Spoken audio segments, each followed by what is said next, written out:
Hello दोस्तों, मैं अमर हमारे YouTube चैनल ज्ञान मंत्र पर आपका स्वागत करता हूं। आज इस वीडियो में हम डिस्कस करेंगे सीटेट द्वारा कराया गया जुलाई 2019 का पेपर फर्स्ट का सबसे मोस्ट इम्पोर्टेंट भाग बाल विकास और शिक्षा शास्त्र। आइए शुरुआत करते हैं।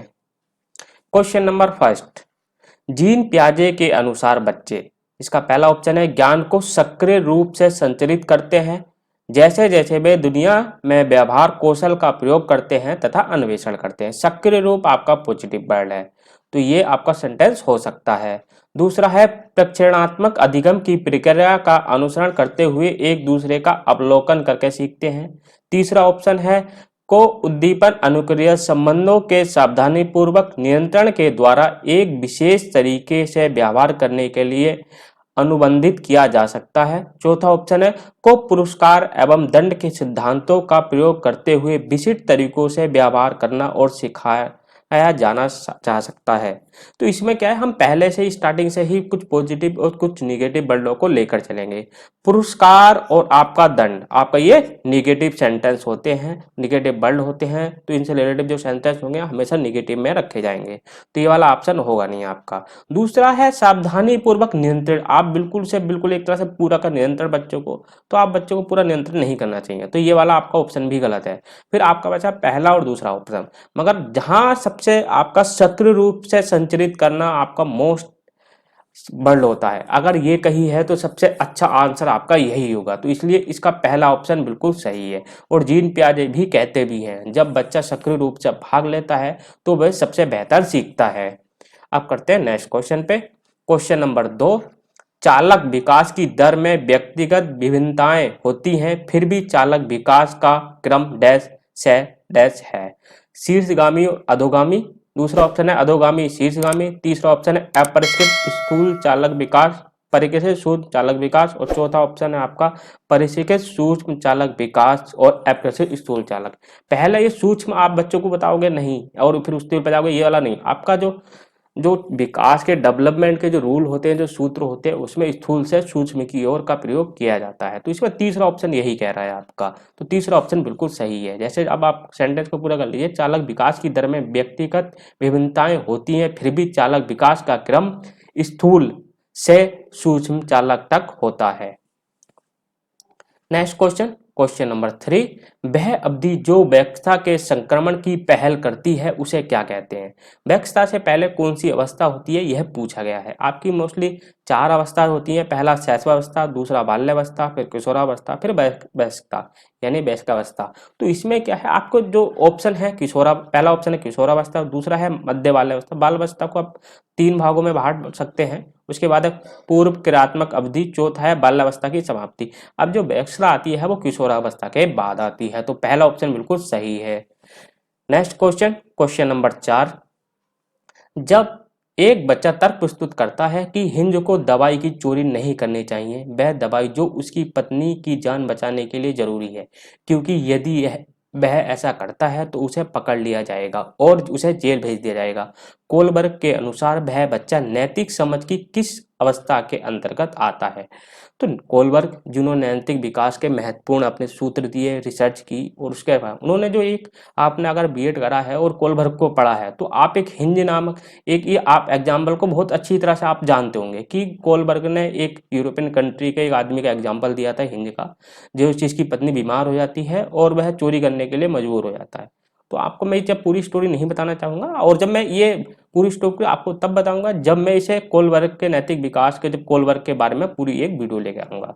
तो इसमें इसी अंतर्गत किस अंतर्गत जो बच्चा आएगा, यह आंतरिक उद्देश्य अभिविन्यास, दूसरा है सामाजिक क्रम नियंत्रण अभिविन्यास, चौथा है दंड एवं आज्ञा पालन अभिविन्यास, चौथा है सार्वभौम नैतिक सिद्धांत अभिविन्यास। तो इसका तीसरा ऑप्शन बिल्कुल सही है, दंड और आज्ञा पालन अभिविन्यास की, यानी उसे पता है कि अगर पकड़ लिया जाएगा तो जेल भेज दिया जाएगा, यानी उसे दंड दिया जाएगा। नेक्स्ट क्वेश्चन, क्वेश्चन नंबर 5, मौखिक संवाद जो बच्चे अपने आप से करते हैं उन्हें लेव वाइगोत्स्की क्या कहते हैं? लेव वाइगोत्स्की ने सामाजिक अधिगम के बारे में अपने सिद्धांत दिए हैं। तो उन्होंने एक अपना रूल दिया है कि जब बच्चा अपने आप से बात करता है कि मैं अगर शीशे को देखता है और अपने आप से संवाद करता है, मैं सुंदर लग रहा हूँ, मैं अच्छा लग रहा हूँ, तो इस प्रकार की जो ये जो मौखिक संवाद है इसे क्या कहेंगे? अगर लेव गाइगोत्स्की की बात करें, ये आपका कॉन्सेप्ट बेस्ड क्वेश्चन है, आपका ये पैडागोगी संबंधित क्वेश्चन नहीं है। तो अगर लेव गाइगोत्स्की उसे व्यक्तिगत वार्ता का दर्जा देते हैं तो चौथा ऑप्शन सही है।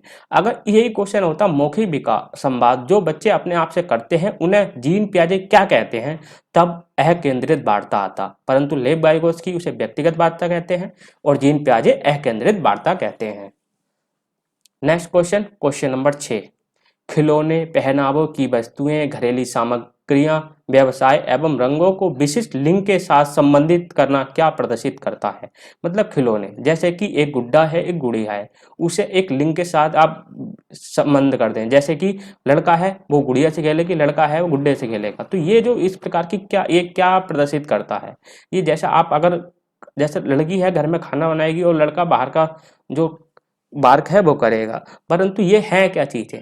इन चीजों को हम जेंडर रूढ़िवादिता कहते हैं। तो इसका ऑप्शन है सेकंड बिल्कुल सही है कि जेंडर रूढ़िवादिता है।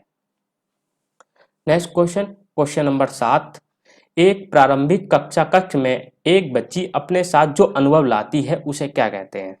पहली बात, अनुभव और कक्षा तो बच्चे अगर सीटेट को आपको पास करना है, सीटेट को आपको अगर क्लियर करना है तो उसका सबसे मूल मंत्र यही है कि बच्चा को आप भगवान मांगे और अध्यापक को केवल आप उसका सहयोग करता।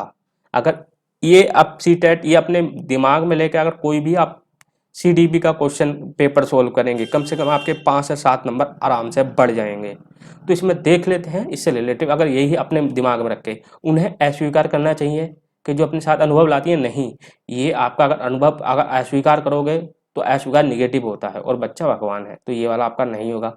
उसकी उपेक्षा, भगवान की उपेक्षा नहीं की जा सकती, तो ये गलत है। उन पर ध्यान नहीं देना चाहिए, नहीं, आप उन बच्चों पे ध्यान नहीं दोगे तो उसका बच्चों को भगवान है, तो ये वाला भी नहीं होगा। उन्हें शामिल कर उनका संचय करना चाहिए, तो चौथा ऑप्शन बिल्कुल सही है। नेक्स्ट क्वेश्चन, क्वेश्चन नंबर 8, एक शिक्षक को चाहिए कि वह विद्यार्थियों के बीच तुलना अधिकतम करे। अगर आप तुलना की बात कर रहे हैं, तुलना हमेशा निगेटिव में आता, तो ये वाला ऑप्शन नहीं होगा। दूसरा, वह विशेष संस्कृति समुदाय के बच्चों को बढ़ावा दे। विशेष संस्कृति और समुदाय यानी अलग ही भेदभाव की बात की गई है, तो ये वाला भी नहीं होगा। वह विद्यार्थियों के बीच संस्कृति विभिन्नताओं और विविधताओं को अनदेखा करना आपका निगेटिव होता, तो ये भी नहीं होगा। आपका एक ही ऑप्शन बचा। चौथा, यह संप्रेषित करे कि वह कक्षा कक्ष में सभी संस्कृतियों का सम्मान करे और सबको बिल्कुल बराबर का महत्व दे, तो चौथा ऑप्शन बिल्कुल सही है। क्वेश्चन नंबर 9, निम्नलिखित संरचनाओं में से शिक्षा का अधिकार अधिनियम 2009 किसकी वकालत करता है? पहला ऑप्शन है एकीकृत शिक्षा, दूसरा समावेशी शिक्षा, तीसरा पृथक्करण और चौथा है मुख्यधारा शिक्षण। अगर आप सीटेट की तैयारी करना कर ही रहे हैं और अच्छे नंबर लेना चाहते हैं तो आपको सीडीपी के साथ साथ आपको आरटीआई 2009 और एनसीएफ 2005 आपको जरूर पढ़ना चाहिए। इनसे रिलेटेड आपको एक हर किसी टॉपिक से रिलेटिव आपको 1 या 2 क्वेश्चन जरूर मिलेंगे। तो ये शिक्षा का अधिकार अधिनियम 2009, राइट टू एजुकेशन 2009 है। तो राइट टू एजुकेशन 2009 कहता है कि बच्चों को जो शिक्षा दी जाए वो समावेशी शिक्षा के रूप में दिया जाए, कि जो सब बच्चे हैं सबको साथ साथ शिक्षा दी जाए। Next question, question number 10, dash यह विचारधारा है कि सभी बच्चों को एक नियमित विद्यालय, मतलब जो हमारे कॉमन विद्यालय होते हैं, व्यवस्था के में समान शिक्षा प्रदान करने का अधिकार है। यह है समावेशी शिक्षा का, मुख्य शिक्षा का, विशेष शिक्षा का, सरल संस्कृति शिक्षा का। राइट टू एजुकेशन 2009 यही कहता है कि बच्चे को नियमित विद्यालय में समावेशी शिक्षा दी जाए, तो पहला ऑप्शन बिल्कुल सही है। समावेशी शिक्षा का मतलब है कि आप हर प्रकार के बच्चों को एक ही विद्यालय में आप पढ़ाएं। जैसे कि कुछ आपके फिजिकल हैंडीकैप बच्चे हैं जिन्हें थोड़ा रोशनी में कम रोशनी में थोड़ा कम दिखता है, और जो थोड़े सुनने में थोड़े से ज़्यादा हैंडीकैप नहीं होते, जिन्हें थोड़ी सी कम सुनाई आती है, तो उन्हें भी आप नियमित विद्यालय में आप शिक्षा प्राप्त करने का अधिकार दें। क्यों? क्योंकि अगर आप उन्हें बच्चों को अलग कर देंगे, मुख्य धारा से अलग कर देंगे, तो बच्चा अपने आप को मुख्य धारा से विभाजित महसूस करेगा, अपने आप को हीन समझेगा। मगर राइट टू एजुकेशन 2009 कहता है सबको नियमित विद्यालय में शिक्षा व्यवस्था प्राप्त करने का अधिकार है।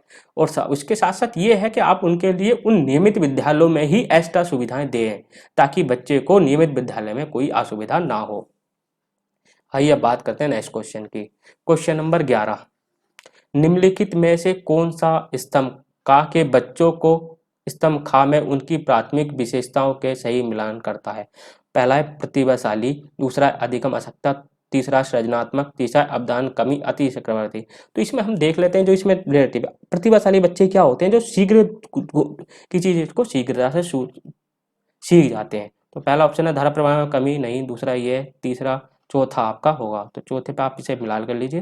फिर उसके बाद अधिगम आसक्ता, फिर सृजनात्मक, ये सृजनात्मक वाले मूल संधारण के बारे में सोच सकते हैं, तो आपका ये वाला होगा। फिर आपके पास है अवधान कमी, अति शीघ्रता मतलब शीघ्र ही विचलित होने जाते हैं, और ये अधिगम आसक्ता आपके धारा प्रवाह पढ़ने में कमी होगी। तो आप देख लेते हैं पहले का है आपका डी, पहले का डी किस किस में है, ये आपका ऑप्शन गया।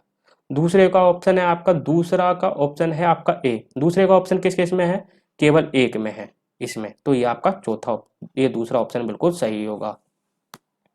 अब क्वेश्चन नंबर 12, बच्चे प्रभावी रूप से सीखते हैं जब, पहला है शिक्षक कक्षा में होने वाली सभी घटनाओं व बच्चों को पूर्ण रूप से नियंत्रित करता है, नियंत्रित करना आपका निगेटिव में आता, तो ये तो होगा नहीं। दूसरा, वे पाठ्य पुस्तक में दिए गए तथ्यों को याद करना आपका निगेटिव में आता, तो ये भी नहीं होगा। वे श्यामपट्ट पर अध्यापकों के द्वारा लिखे गए गलत उत्तरों की नकल करते हैं, गलत उत्तरों की नकल करना भी आपका निगेटिव होता, तो ये भी नहीं होगा। वे विभिन्न गतिविधियों एवं कार्य में सक्रिय रूप से भाग लेते हैं, चौथा ऑप्शन बिल्कुल सही है, यही आपका आंसर है कि जब बच्चा सीखता है, लर्निंग बाय डूइंग सबसे बेस्ट मेथड होता है, जब अपने आप बच्चा उस गतिविधि में शामिल होगा, उन कार्यों को करेगा, तो वह बेहतर तरीके से सीखेगा, तो चौथा ऑप्शन बिल्कुल सही है। नेक्स्ट क्वेश्चन, क्वेश्चन नंबर 13, बच्चों को कक्षा में प्रश्न, पहला पूछने के लिए प्रेरित करना चाहिए, हाँ ये बिल्कुल करना चाहिए। पूछने के लिए हतोत्साहित करना आपका निगेटिव है, तो आपका ये वाला नहीं होगा। तीसरा ऑप्शन है पूछने की अनुमति नहीं देना, आपका निगेटिव है, तो ये भी नहीं होगा। पूछने से रोकना नहीं होगा, तो ये भी आपका नहीं हो सकता वो आंसर। तो पहला ही ऑप्शन बिल्कुल सही है कि बच्चों को कक्षा में प्रश्न पूछने के लिए प्रेरित करना चाहिए। नेक्स्ट क्वेश्चन, क्वेश्चन नंबर 14, निम्नलिखित में से कौन सी एक मुख्य प्रक्रिया नहीं है, नहीं पूछ रहा है, नहीं का ध्यान रखना, जिसके द्वारा सार्थक अधिगम घटित होता है? कंठस्थीकरण एवं स्मरणकरण, कंठस्थीकरण मतलब याद करना और स्मरण करना आपका निगेटिव में आता, तो ये वाला आपका नहीं में होगा। पुनरावृत्ति और अभ्यास, हाँ बिल्कुल आप करा सकते हैं पुनरावृत्ति और अभ्यास। अगर बार बार अभ्यास आपका यहाँ पे लिखा होता तो आपका निगेटिव में होता, मगर अभ्यास आपका एक अच्छे प्रक्रिया में भी आता है। तीसरा ऑप्शन है निर्देशन संचालन, चौथा है अन्वेषण एवं परस्पर क्रिया, हाँ बिल्कुल आप ये भी करा सकते हैं, ये भी कराना चाहिए। ये आपको नहीं पूछा था, पहला नहीं है, तो ऑप्शन नंबर आपका पहला बिल्कुल सही है। क्वेश्चन नंबर 15, जब शिक्षक को विद्यार्थियों एवं उनकी योग्यताओं के बारे में सकारात्मक विश्वास होता है, तब वह विद्यार्थी मतलब जो शिक्षक है उसे विद्यार्थियों पे अपने बिलीव है, तो उसे क्या करना चाहिए, और वो क्या करता है? सीखने के लिए उत्सुक और प्रेरित रहते हैं, निश्चिंत हो जाते हैं तथा सीखने के किसी भी तरह का प्रयास बंद कर देना चाहिए। बंद करना आपका निगेटिव में आता, तो आपका ये वाला नहीं होगा। उत्साह भंग हो जाता है और भेदभाव दबाव में आ जाते हैं, उत्साह भंग होना भी आपका निगेटिव है, तो ये वाला भी आपका नहीं होगा। किसी प्रकार प्रभावित नहीं होते, प्रभावित तो होते ही होते हैं, तो ये भी नहीं होगा। तो सब शिक्षक को विद्यार्थी की योग्यता में सकारात्मक विश्वास होता है, तब वह विद्यार्थी सीखने के लिए उत्साहित और प्रेरित होते हैं, तो पहला ऑप्शन बिल्कुल सही है। नेक्स्ट क्वेश्चन, क्वेश्चन नंबर 16, बच्चों की गलतियां, बच्चा गलतियों से ही सीखता है, तो आइए इससे रिलेटेड आप क्वेश्चन देख लेंगे। प्रदर्शित करती है कि बच्चे कितने लापरवाह, बच्चे भगवान होते हैं, तो लापरवाह नहीं होंगे, तो ये गलत है। बार बार अभ्यास आपका निगेटिव में आता है, अभ्यास पॉजिटिव हो सकता है मगर बार बार अभ्यास निगेटिव में आएगा, तो ये वाला नहीं होगा। अधिगम का भाग है तथा उनके विचारों की एक अंतर्दृष्टि हो देती है, बिल्कुल हाँ ये सही है। और शिक्षण अधिगम प्रक्रिया में महत्वहीन है, नहीं ये नहीं, ये गलत है कि बच्चा गलतियों से ही सीखता है और ये है गलतियां उसकी, तो इसलिए तीसरा ऑप्शन सही है। बच्चों की गलतियां अधिगम का एक भाग हैं तथा उनके विचारों में यह अंतर्दृष्टि देती है। नेक्स्ट क्वेश्चन, क्वेश्चन नंबर 17, मूल्यांकन को एक अलग गतिविधि के रूप में लेना चाहिए, नहीं, मूल्यांकन अधिगम का आपका भाग है, तो ये आपका नहीं होगा। शिक्षण अधिगम प्रक्रिया का एक भाग होना चाहिए, हाँ बिल्कुल होना चाहिए, और उसका भाग है भी मूल्यांकन। केवल नंबरों में आपका निगेटिव में होगा, तो ये वाला नहीं होगा। वस्तुनिष्ठ प्रकार के लिखित कार्यों पर आधारित, केवल लिखित कार्यों पर नहीं आप कह सकते, क्योंकि बच्चे को आपको उसका सर्वांगीण विकास करना है, तो दूसरा ऑप्शन बिल्कुल सही है। नेक्स्ट क्वेश्चन, क्वेश्चन नंबर 18, संरचनात्मक दृष्टिकोण के अनुसार अधिगम डैश है, एक सक्रिय और सामाजिक प्रक्रिया, हाँ बिल्कुल ये है। निष्क्रिय और सामाजिक, निष्क्रिय आपका निगेटिव है तो ये वाला तो होगा नहीं। जानकारी के अर्जन की प्रक्रिया, अनुभव के परिणाम के रूप में व्यवहार में एक होने वाली प्रक्रिया। आपका सबसे बेस्ट आंसर आपका दिया है कि संरचना दृष्टिकोण के आधार अधिगम एक सक्रिय एवं सामाजिक प्रक्रिया है, तो पहला ऑप्शन बिल्कुल सही है। क्वेश्चन नंबर 19, नीचे लिखी हुई किस स्थिति किस सिद्धांत को दर्शाती है? पहला, जो विद्यार्थी अच्छा प्रदर्शन नहीं कर पाते हैं वह महसूस करते हैं कि पर्याप्त रूप से अच्छे नहीं हैं और हतोत्साहित महसूस करते हैं, तब उनमें बिना प्रयास के कार्य को आसानी से छोड़ देने के लिए संभावना है। कि मतलब जो बच्चे हैं अगर अच्छा प्रदर्शन नहीं कर पाते हैं तो वो क्यों नहीं कर पाते हैं, उनका क्या रीजन हो सकता है, इसकी क्या संभावना होती है? पहला ऑप्शन है संज्ञान एवं संवेग अलग नहीं है। दूसरा, संज्ञान एवं संवेग संबंधित नहीं है। चौथा, आनुवंशिकता और पर्यावरण अलग नहीं है। और चौथा ऑप्शन है आनुवंशिकता एवं पर्यावरण संबंधित नहीं है। तो इसका पहला ऑप्शन बिल्कुल सही है, संज्ञान और संवेग अलग नहीं है। अगर वो बच्चा अगर से अच्छा प्रदर्शन नहीं कर पाता तो उसमें जो संवेग और संज्ञान होता है वो भी प्रदर्शित होता है और वो अपने आप को महसूस थोड़ा हतोत्साहित महसूस करते हैं। तो पहला ऑप्शन बिल्कुल सही है। क्वेश्चन नंबर 20, एक शिक्षक बच्चे को प्रभावी रूप से समस्या का समाधान करने में सक्षम बनाने के लिए किस तरह से प्रोत्साहित कर सकता है? पहला, पाठ्य पुस्तक के सभी प्रश्नों के व्यवस्थित तरीकों से समाधान लेकर। आप पाठ्य पुस्तक के प्रश्नों को सोल्व कराना नहीं है आपका, ये नहीं होगा। दूसरा ऑप्शन, पाठ्य पुस्तक से एक ही प्रकार के प्रश्नों को हल करना बार बार नहीं, ये गलत है। पाठ्यपुस्तक में दी गई सूचनाओं के कंठस्थीकरण पर बल देकर, कंठस्थीकरण आपका निगेटिव होता है। तो आप चौथा एक ही ऑप्शन बचा, बच्चों को समस्या के बारे में सहानुभूत अनुमान लगाने तथा बहु विकल्पों को देखने के लिए प्रोत्साहित करना चाहिए। तो चौथा ऑप्शन ही बिल्कुल सही है। नेक्स्ट क्वेश्चन, क्वेश्चन नंबर 21, वह विधियां जिनके प्रयोग से विद्यार्थियों की स्वयं पहल एवं प्रयास शामिल हैं निम्नलिखित में से किसका उदाहरण है?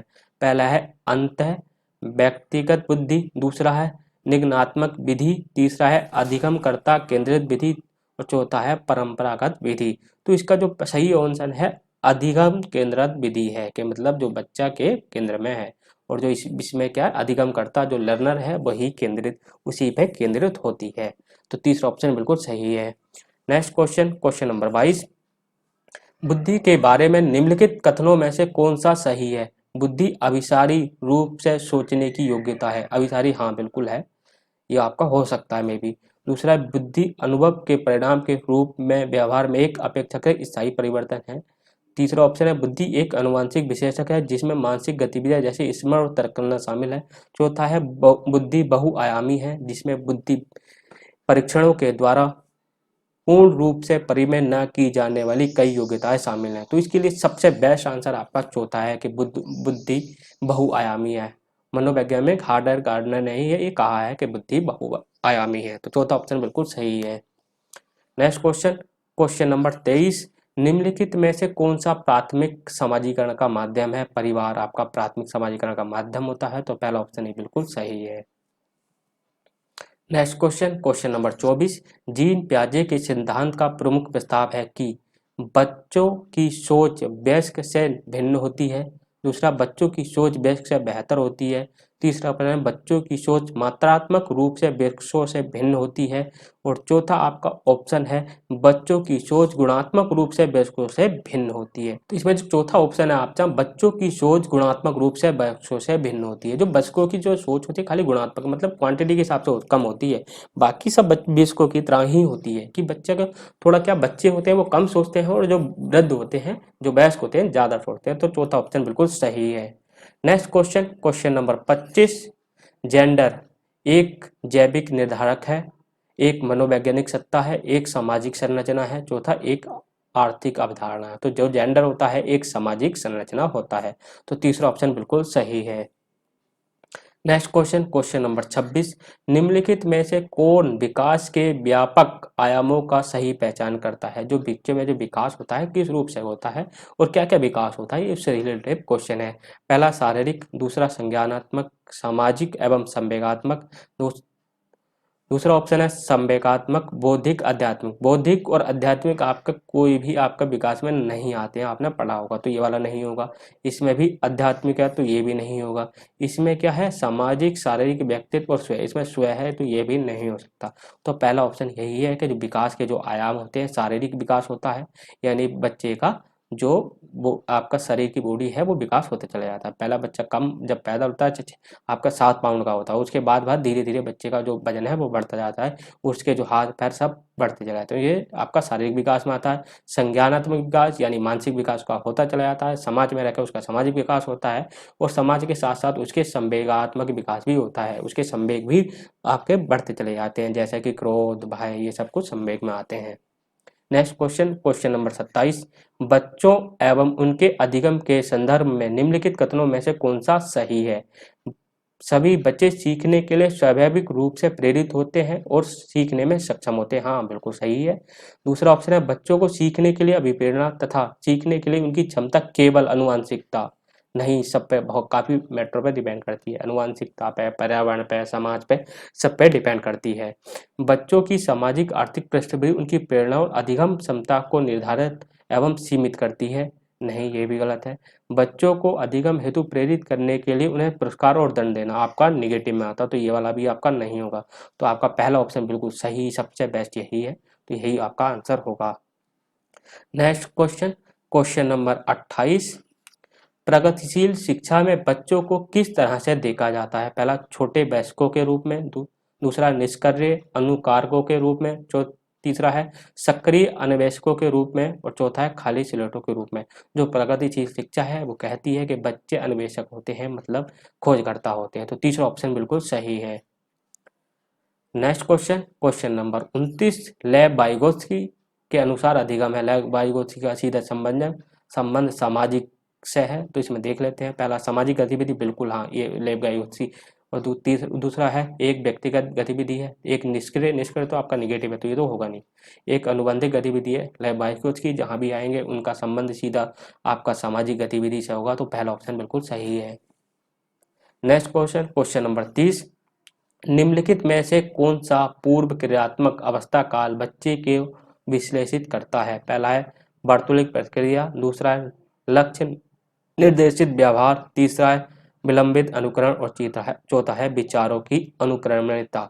तो आपका चौथा ऑप्शन बिल्कुल सही है। जो क्रियात्मक काल होता है उसमें विचारों की अनुक्रमणिकता होती है। Thanks for watching. अगर आपको वीडियो अच्छा लगा हो तो लाइक करें, अपने दोस्तों के साथ शेयर करें, और आपने हमारे चैनल को अभी तक सब्सक्राइब नहीं किया है तो हमारे चैनल ज्ञान मंत्र को सब्सक्राइब करें। इस लेक्चर की वीडियो आपको हमारे टेलीग्राम ग्रुप पर मिल जाएगी। टेलीग्राम ग्रुप का लिंक डिस्क्रिप्शन में दे दिया गया है। धन्यवाद।